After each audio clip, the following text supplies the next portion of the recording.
Leadership, in my mind, is less about who's in charge and more about where you're going. So often we focus on the person responsible and we ignore both the destination and who's coming with us. And so to my mind, leadership is really about understanding what your vision is, making certain it's a shared vision, and then being certain you're not the only person heading that way. You don't want people coming with you just because that's the direction. You want people who want to also get you there. And that's when leadership becomes less about a person and more about a shared opportunity.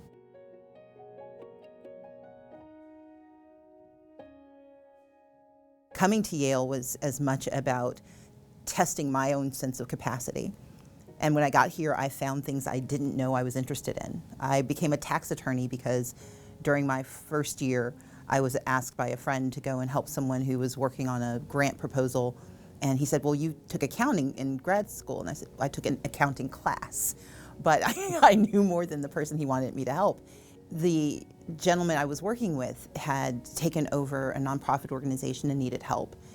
And I went to meet with him and was fascinated by the work he was doing, but I didn't know how to help him. And so I went to see Professor John Simon, who did not have a lot of students knocking on his door to do tax-exempt organization law. And that's when I discovered that I loved tax law. It was by working with Balsa that I found that I really enjoyed public speaking more than I realized I did. And during my time here, because of the chance to work with Ann Allstott and to work with Owen Fiss, there were parts of my legal tutelage that became much more present than I realized. I also had fun. I wrote novels. I wrote romantic suspense novels and my first tax policy paper while I was at Yale.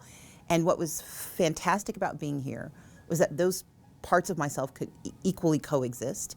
I didn't see attention. Now, there were others who did, but what Yale gave me was the chance to really explore all of those facets in a safe space.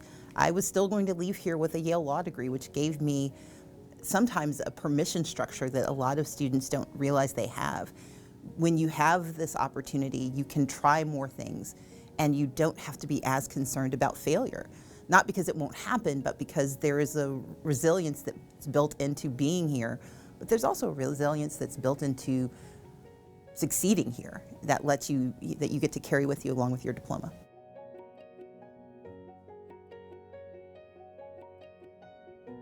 It was difficult, especially between my first year and my second year, to figure out where I fit.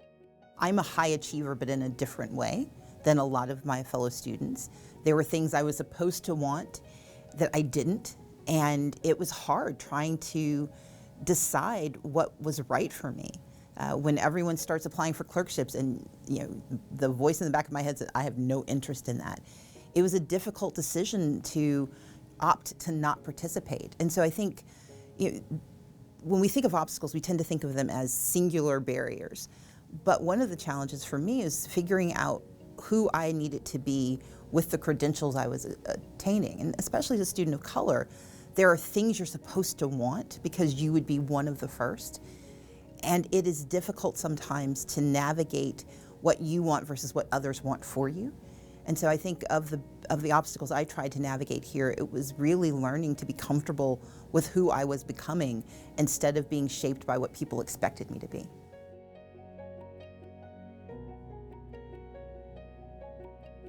I had grown up in a family that was committed to social justice, that believed in voting rights as a standalone belief. I mean, my dad was arrested when he was 14 for registering people to vote, black people in Mississippi. My mom did the same work. We tease him that she managed not to get caught. But for both of them, there was a very strong belief that voting rights was akin to human rights, that was a responsibility. And for most of my youth, it was about getting people to use a right they had. Unfortunately, the older I got, the more tenuous the grasp that we had on those rights became. Understanding it from the vantage point of a law student, defending it from the vantage point of a legislator, and then empowering people from the vantage point of an organizer, to me is a through line that I am so incredibly grateful for. Because the overarching point is that democracy is ours. It is incredibly resilient, but it is frustratingly fragile. And our responsibility is to use every tool in our toolbox to not only defend it, but to build it. And sometimes building it means being part of the way we dismantle the broken pieces. It's speaking up about what we see and what we know isn't right. And I think that's the other part of coming from Yale that was so helpful to me. I came with not only a passion, but with a reason and with the capacity to argue in literally some of the highest offices in the land for what I believe to be true. And even if people didn't agree with me, even if they fought back, even if they despised me for it, they could not deny the legitimacy of my argument. And so this is a very long way of saying that the path for me was never a linear one, but it's always been a clear one, which is that for me, the mission of democracy is the mission of human rights. It is the mission of tackling poverty. It's the mission of giving more people success and access to opportunity. It's all wrapped in this notion of democracy. And if we can sustain it, if we can revive it, and if we can grow it, then we grow all of those other opportunities.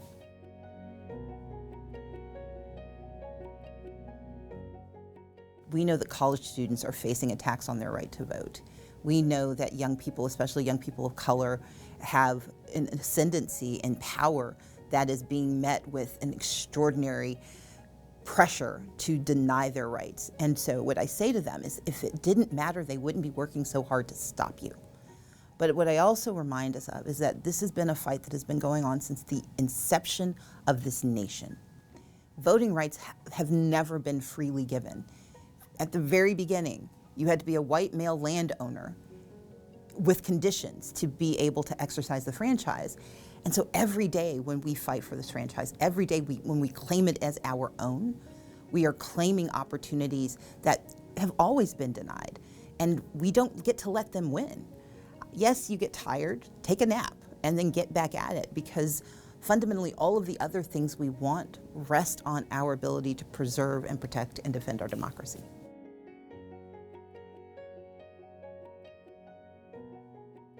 It can feel very lonely because you're surrounded by people with so much. I sat in class with a friend who literally made $1 million on an IPO while we were sitting, I think we were in contracts.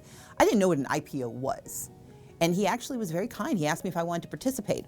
Like, you think I have $10,000? That is so cute. And I didn't say it to him that way. I smiled, but it was such a gracious offer. He was inviting the rest of us to participate with him, and people were like, oh yeah, I'll transfer the money. Like, that is a third of what my parents made when I was growing up. There's no universe where I would have that. But after that conversation, I pulled him aside, and I'm like, what's an IPO? What does this mean? And when I sat in my contracts class, I learned more. I was never going to be a corporate lawyer in that way, but I could take those skills and take that information with me. And that's, I think, what we sometimes miss when we're so focused on how hard it was to get here and how difficult it seems to get out. This is a garden where we can cultivate and gather and harvest knowledge and information and relationships that will sustain you. The friend who offered me that IPO opportunity also was one of the first investors in my campaigns. And not for that reason, but because I didn't let the distance between our economics stop us from becoming friends, and neither did he.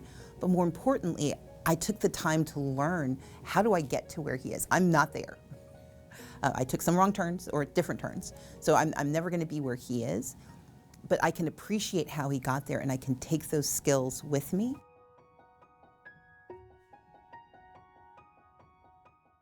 I completely understand the visceral reaction we have to those who have diametrically opposing views. But I also recognize that none of us get everything we want. And the way I navigated my job of minority leader, it was in the title. They gave you leader to be nice, but minority was first. You knew you didn't have enough votes, enough power to get what you wanted. And what I learned from that is that my job isn't to change your mind. My job is to influence behavior. You're going to believe what you believe, and I don't need you to believe what I believe for us to be able to do things together to get things done. And so often we are focused on conversion that we forget about convincing. And that's one of the tools that you learn here at the law school. Conversion, go to the divinity school.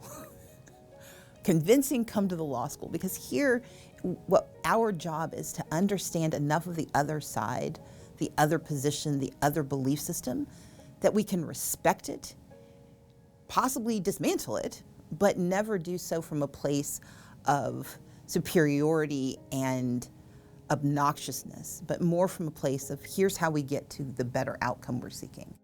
Their beliefs I hold to be so true. There's nothing you could say that could change my mind. So why would I believe that yours would be less valid to you? And when we accept that it's not about everyone sharing the same beliefs, it's about making sure that behaviors do not interfere with our ability to live our beliefs and live our truths, that's when I think we can start to change the dynamic. We've always been polarized. We're just much more able to share that polarization, and unfortunately, we are in a moment where people can pick their own realities. We used to have shared information that we couldn't escape, and now people can curate their own reality. But understanding that doesn't mean that we leave behind the fundamental nature of humanity, which is that we all want people to like us. We want to be able to be in spaces together. And so I think our challenge is to find out which spaces can we cultivate that allow all of us to be there without being there for the exact same reason.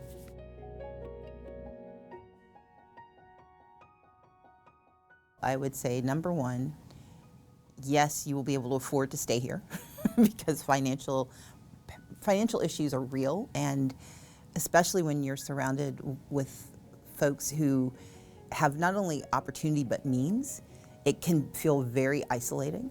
And so the first piece was, it's okay. You're missing out on some things, but you're not missing out on everything, and it's okay. Number two, you have the right to do different. And I think that piece is so important because I was different anyway, but it was always awkward and it felt hard. And I wish I'd known then that it was going to work out. And then number three is I haven't met all of me yet. When you are a second-year law student, you think you're reaching your pinnacle, that you've discovered all of the things that you're supposed to be, and now you're just shaping it for the next. I wish I'd known then that there were so many more phases to who I was going to be, and that what I was doing here was building a foundation and a capacity, not writing the end of the story.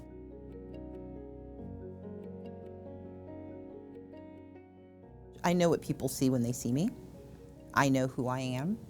And my job isn't to change what you see, it's to change what that means.